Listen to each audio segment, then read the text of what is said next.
by the way. There's standing room only here on a Wednesday night to see some speakers and hear some different perspectives. So I really appreciate and proud of all of you for coming. So my little talk here is stop telling kids they're bad at math. Show of hands. Anyone told when they were a kid they were bad at math? Cool, me too.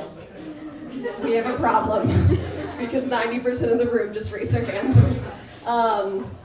I think we should stop telling kids they're bad at math, and I would like to use the next 9 minutes to explain why. So before I really get into all of that, I want to talk to you about my favorite video game growing up, which was Mario Brothers. A few other fans. So I love this game. I remember when that Christmas morning, and this is like the original, my brother and I unwrapped the gift, and we had, everyone's like, hit the screen. We saw we got the new Nintendo. This was like 1.0. And we got Duck Hunt and Mario Brothers, and we were amped. See, right? That's so exciting. And so we played all the time. We loved playing because when we played, we would get to a certain level. You couldn't save the game. That wasn't like available back then. So we would then have to play again and try beating the level that we didn't beat before, and we would keep coming back, never beat the game, but always played. I loved Mario Brothers so much that when I was like 23, when it was a little unusual, I was in graduate school and I needed something mindless to do between all of the intensity of graduate school, and I bought really a lot of reactions to this.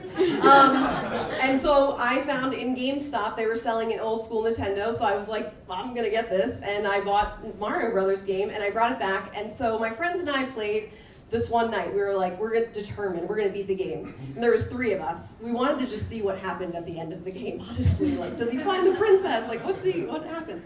So we start playing, and this is at like 5 or 6 o'clock at night.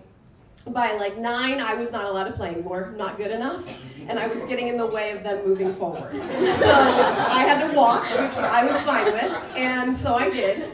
And they went on and they played until 2 in the morning. They got to the last level. They couldn't look at the screen anymore. They figured out a way where they could turn off my TV screen and not the whole system and just put it on pause. He's done this before. And it kind of saves the game. So it happened the next morning. We wake up and they beat the game. Really exciting stuff. We go and we decide, okay, well, we're just gonna go to breakfast then. The 2 of them that beat the game had no interest in ever playing again because it was like, we did it, we beat the game, right? Okay, so if you are not a fan, you just kind of get stuck there. There it is. If you're not a fan of Mario Brothers, maybe you don't relate to this. I have a sense there's a lot of people that relate to this, but if you don't, maybe you've played Candy Crush, or you've played Angry Birds, or you've played Solitaire for an amount of time that you're not really excited to admit. And there's a reason for that. That's actually a form of, it's called mastery-driven motivation. And it's a form of motivation that drives our behavior, and it's our interest in mastering a certain skill. We want to master a certain subject matter, we might want to master a game, but it's this human motivation psychology behind why we do what we do, and the reason why is because we want to master something. So this is really important to understand for educators, as I'm sure you can imagine, because we want to encourage and trigger that in students to get excited, like they do about Mario Brothers, to master subjects, right? So the important thing to understand about mastery-driven motivation is 2 things. 1, it is very powerful. So it can get someone, if you're excited and you trigger the right thing, you can get someone to really be excited and want to do something for hours and hours and hours just to beat a level or get to a next skill level or study something, learn a language, public speaking, all that kind of stuff. The other thing about this is that it is self-motivating. A lot of leaders and educators have this misconception about motivation. They think that, oh, let me motivate all of you. When in reality, what we really need to do is we need to create an environment where we trigger someone's mastery-driven motivation, or we trigger someone's interest in doing something. So we need to create an environment where they can go and feel excited to master something. That's what motivation's about. It's not about nagging them or telling them what to do or being over their shoulder, right? But a lot of times we think, I need to motivate my people, I need to call them all the time and tell them to get there. No, you need to create an environment where they want to get there on time. And so mastery-driven motivation is very much self-motivation. No one's telling you to do this. You're very interested in learning a skill or whatever it is because you want to. So, also a big fan of Legos. So the thing with this is that the minute that you think, just like my friends when they beat the game, the minute that you think that you've reached your pinnacle of something, or you've reached the top, or the best that you can be in something, you don't get motivated by this mastery-driven motivation anymore. It runs out. So the secret really is finding a way where you feel like you can never master it and the possibilities are infinite. Because the minute that you feel like there's a ceiling or that you can't go any further, you feel defeated or helpless in that particular skill set. And so, if you haven't gone already, this is really important as it relates to this whole idea of we tell kids that they're bad at math. Because we create ceilings by saying, hey, you know what, you're bad at math, but that's okay. And now all of a sudden they give up and they don't really want to learn it anymore because they've been told, you're just going to be bad at math, you're just wired that way. So, and we do this with anything. The math word is just interchangeable. We can tell someone that they're not creative, but that's okay. We can tell someone that they're not a good writer, but that's okay. We can tell people a variety of things. You're not athletic, whatever it is. So I'd like to share my story. So when I was in 11th grade, and I'm sure a lot of people have very similar stories to this. I was in 11th grade, and I was in an English class. And the teacher told me, listen, Courtney, handed back a paper with a bad grade on it. She said, Courtney, you're really good at participating in class. You know, I know that you know the material. You're just not a good writer. And that's okay. That's not, you know, it's okay. You can be good at other things.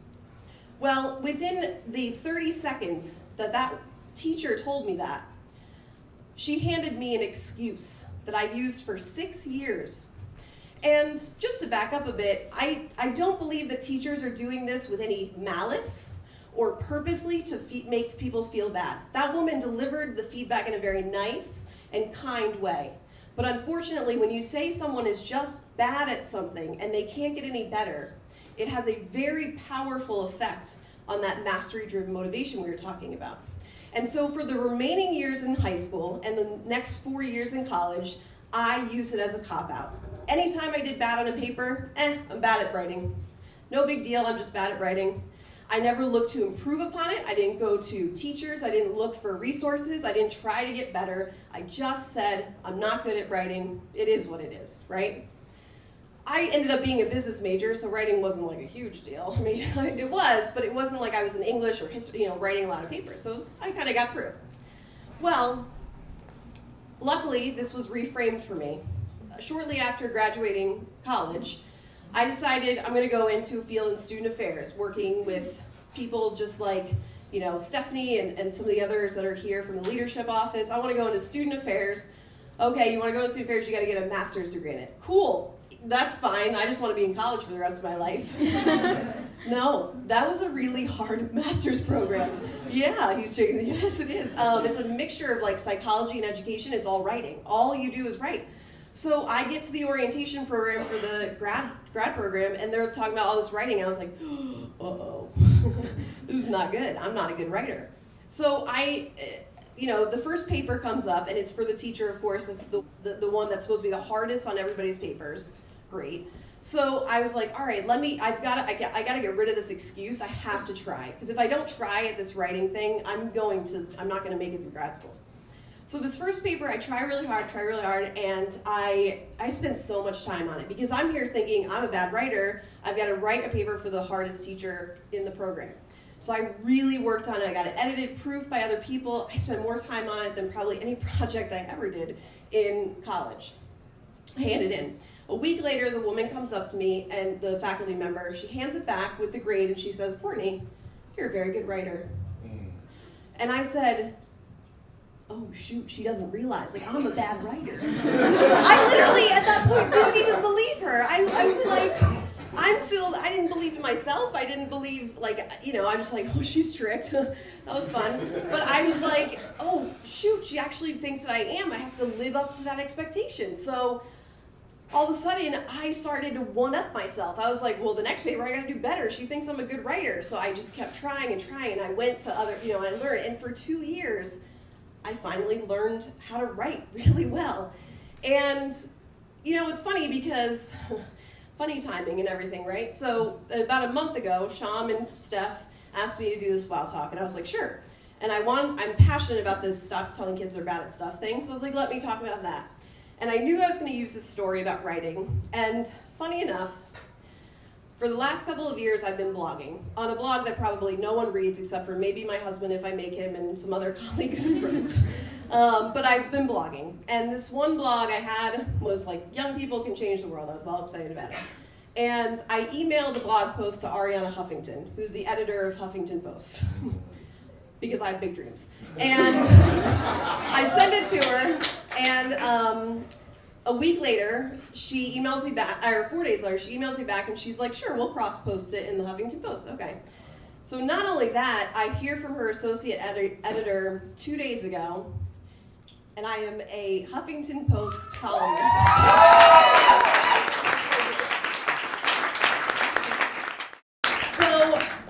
Thank you very much. That was really nice. Big things can happen. But no, the point of that story is no one knows how far you can go except for yourself.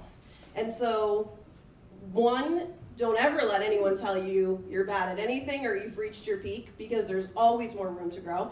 If someone would have told me in 11th grade that I would write for the Huffington Post, everyone would have laughed in their face. But things can happen, and you can improve upon a skill no matter how wired to be, and not good at math or not this or whatever. That's all false. And your ability to do anything is as far as you'll push it. And the second thing is, with future leaders here in the audience and maybe some future educators, don't ever tell someone they're bad at something, and that's okay.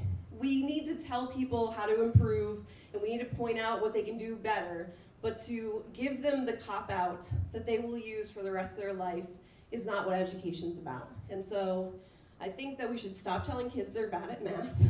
And my question for you is, who is someone that has given up? And how can you encourage them to reimagine what is possible? Thank you.